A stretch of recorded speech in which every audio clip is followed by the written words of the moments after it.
semangat belajar di rumah. Alhamdulillah kita bertemu kembali. Hari ini kita akan belajar tematik, tema 6, subtema 2, perubahan energi.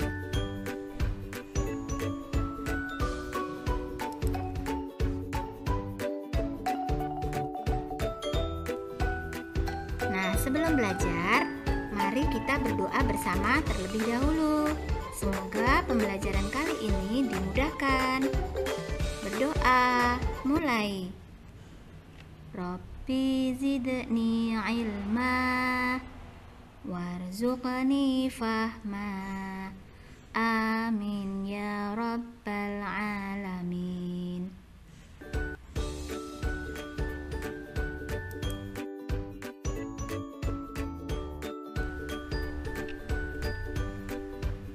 Mari kita simak pembelajaran kali ini mengenai perubahan energi. Anak-anak, tahukah kalian bahwa di sekitar kita terjadi banyak perubahan energi? Energi dapat berubah dari satu bentuk ke bentuk energi lainnya. Energi akan terlihat manfaatnya setelah mengalami perubahan bentuk energi lainnya.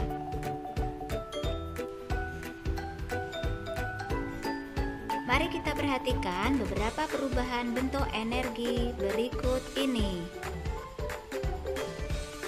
Anak-anak, manusia memerlukan makanan untuk mendapatkan energi.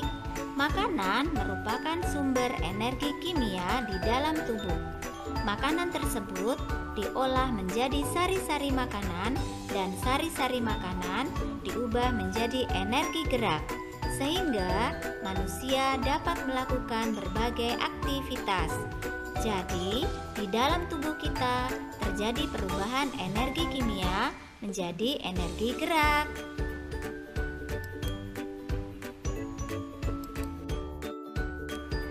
Beberapa perubahan energi di sekitar kita. 1. Perubahan energi listrik menjadi energi panas. Contohnya, setrika listrik, magicom.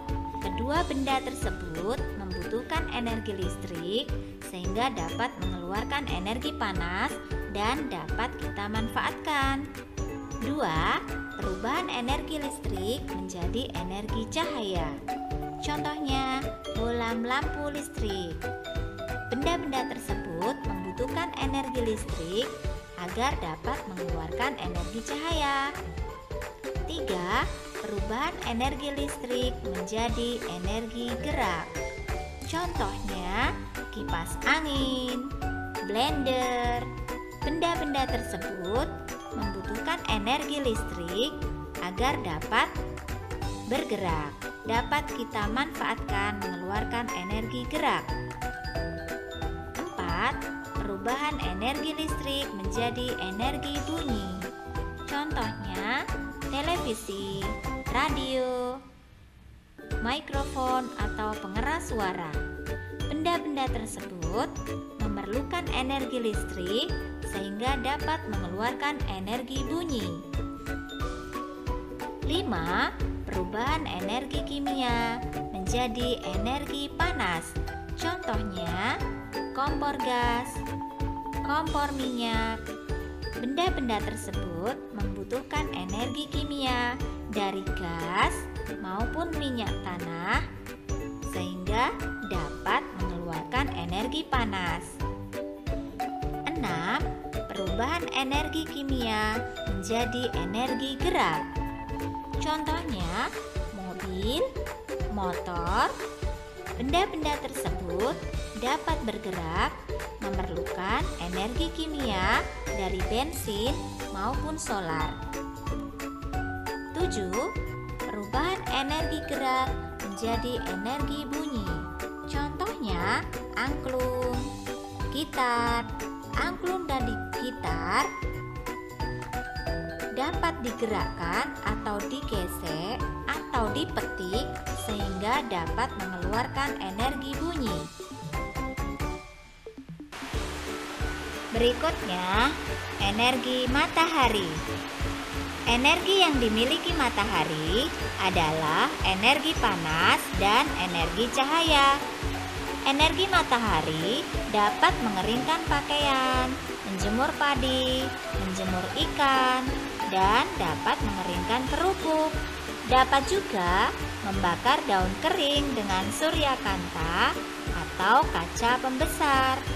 Nah, hal ini menunjukkan perubahan energi cahaya dari matahari menjadi energi panas. Perhatikan beberapa perubahan energi menjadi bentuk energi lain. Perubahan energi selalu terjadi kapanpun dan dimanapun.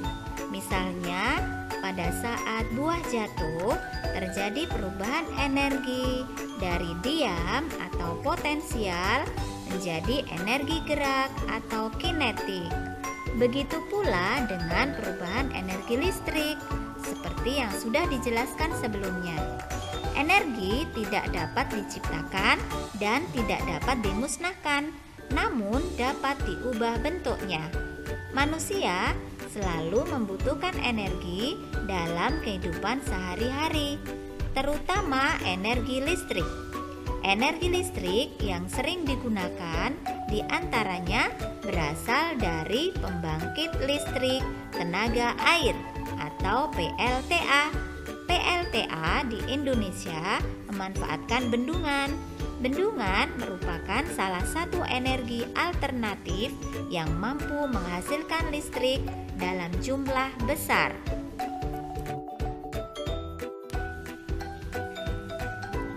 Nah, anak-anak, minyak tanah, bensin, dan solar merupakan bahan bakar fosil. Bahan bakar yang dapat habis karena membutuhkan waktu yang sangat lama, jutaan tahun untuk pembentukannya. Sedangkan sumber energi dari matahari, air, angin merupakan sumber energi yang tersedia di alam yang tidak akan habis, namun membutuhkan teknologi dalam pemanfaatannya dan membutuhkan biaya yang sangat mahal. Sehingga manusia perlu melakukan penghematan energi, yaitu menggunakan sesuai dengan kebutuhan yang diperlukan.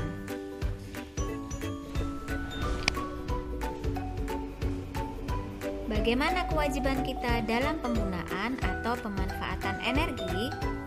Energi adalah nikmat dari Allah Subhanahu wa Ta'ala. Kita berhak menggunakannya, namun juga memiliki kewajiban dalam menggunakannya, yaitu menggunakan dengan bijak, hemat, dan bermanfaat. Contoh perilaku memanfaatkan energi untuk hal-hal yang bermanfaat. Di antaranya, guru berusaha mengeluarkan atau mencurahkan energinya untuk mengajar semaksimal kemampuan agar murid-muridnya menjadi cerdas dan terampil mencapai cita-citanya. 2. Petani akan berusaha menggarap sawahnya sekuat tenaga. Energinya digunakan untuk mencangkul dan menanam padi di sawah, berharap hasil bagus atau panen bisa berlimpah. 3.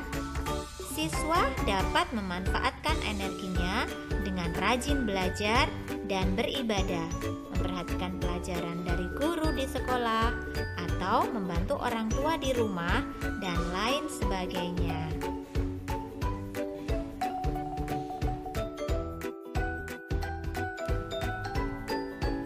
Nah, kewajiban kita sebagai pengguna energi antara lain berusaha menghargai energi yang telah dikeluarkan oleh orang lain.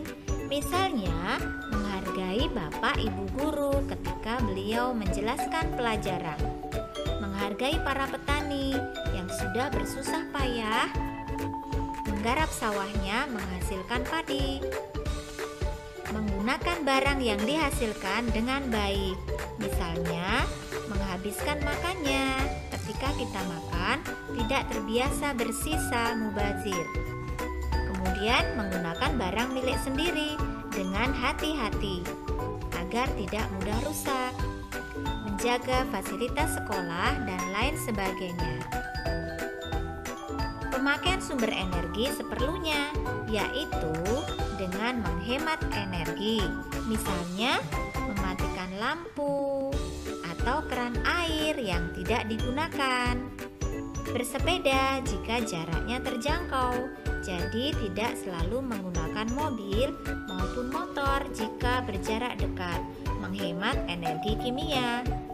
Mematikan televisi jika tidak ditonton.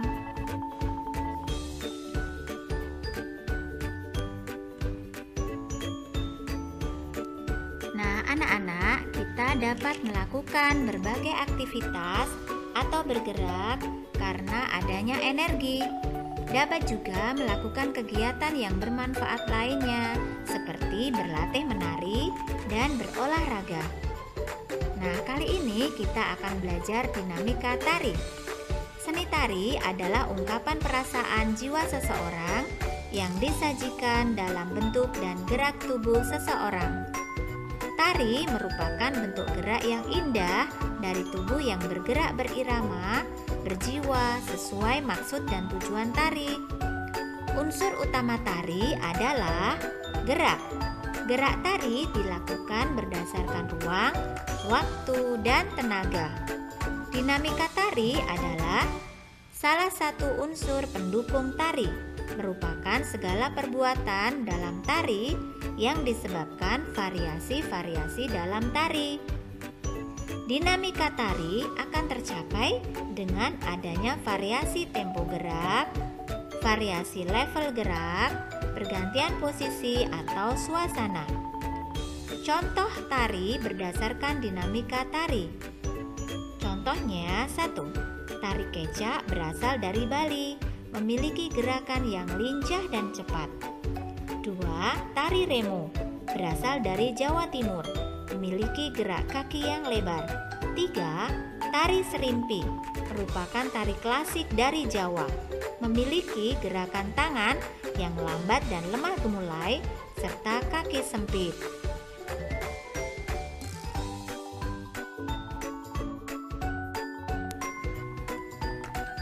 Perhatikan gerakan tari berikut ini.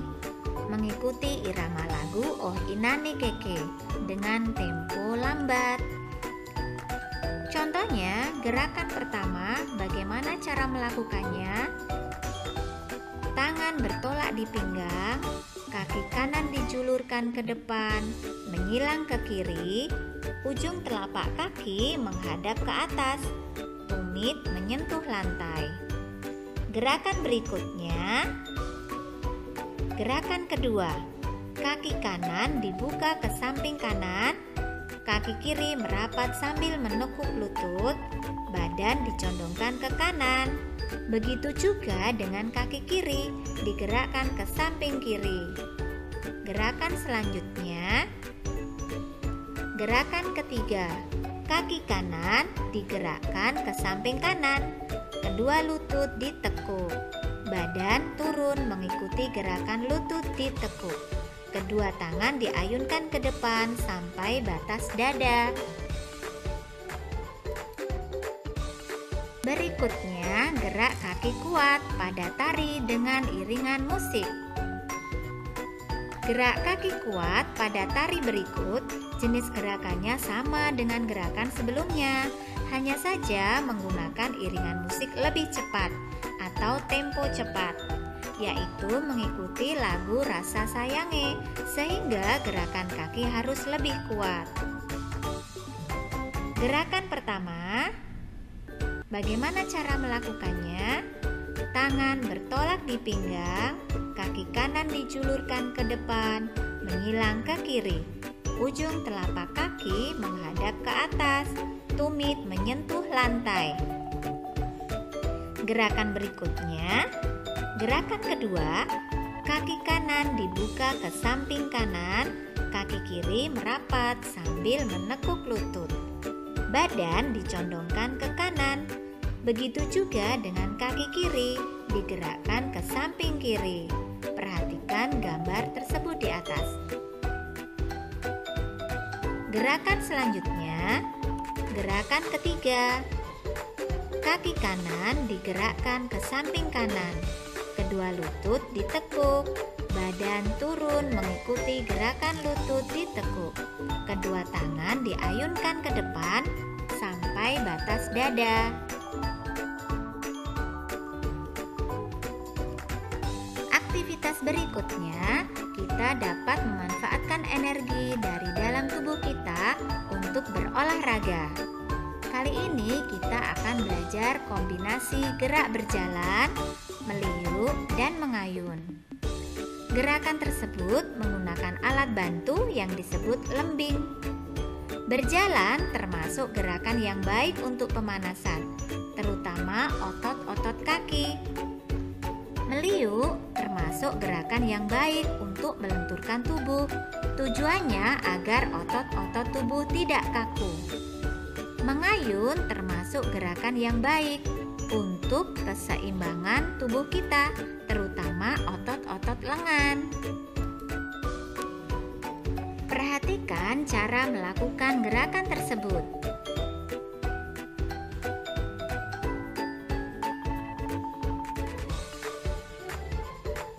Gerakan pertama, sikap awal berdiri tegak, pandangan ke depan, peganglah lembing dengan tangan kanan sambil badan dicondongkan dan putar lembing ke atas. Gerakan kedua, lakukan gerakan berjalan 2 langkah, badan sedikit dicondongkan sambil memegang lembing, putarlah lembing ke samping. Gerakan ketiga, lakukan gerakan meliukkan badan ke atas, peganglah lembing dengan tangan kanan, kemudian ayunkan lembing ke bawah.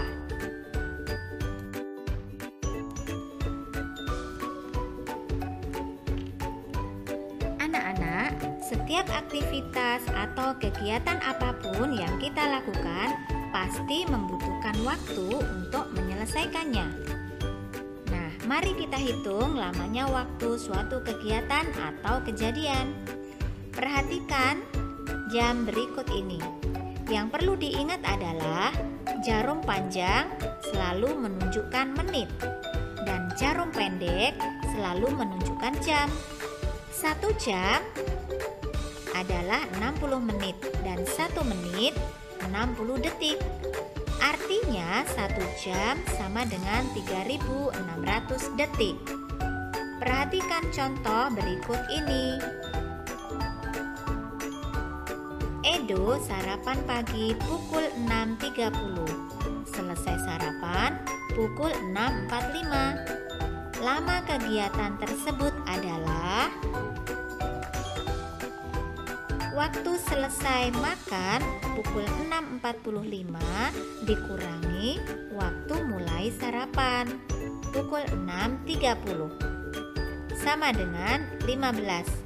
Jadi lamanya Edo sarapan adalah 15 menit.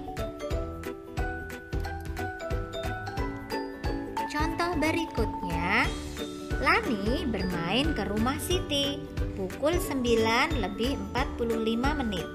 Ia harus pulang ke rumah pukul 11. Berapa lama Lani bermain? Perhatikan cara menghitungnya. 11:00 dikurangi 9:45. 11 dikurangi 1 jam dan diambil menjadi satuan menit. 1 jam sama dengan 60 menit. Maka menjadi 10:60 menit dikurangi 9:45 menit menjadi 1:15. Jadi lamanya Lani bermain adalah 1 jam lebih 15 menit.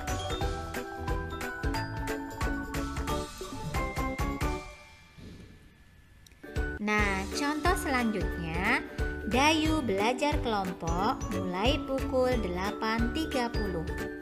Ia belajar kelompok selama 1 jam 45 menit. Pukul berapa Dayu selesai belajar kelompok? Perhatikan cara menghitungnya. Mulai belajar kelompok pada pukul 8.30. Lamanya belajar kelompok 1 jam 45 menit. Maka dapat kita jumlahkan. Mulai belajar 8.30, lamanya belajar 1.45. Ditambahkan menjadi 9.75. Artinya pukul 9 lebih 75 menit. Pukul 9.75 menit sama dengan pukul 9 ditambah 75 menit. Pukul 9 ditambah 60 menit ditambah 15 menit sama dengan pukul 9 ditambah 1 jam dan 15 menit sama dengan pukul 10 plus 15 menit. Jadi artinya Dayu selesai belajar kelompok pada pukul 10 lebih 15 menit.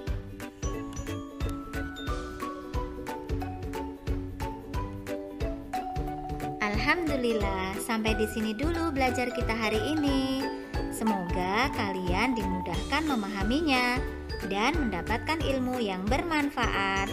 Amin. Sampai bertemu lagi di pertemuan berikutnya. Insya Allah. Wassalamualaikum warahmatullahi wabarakatuh.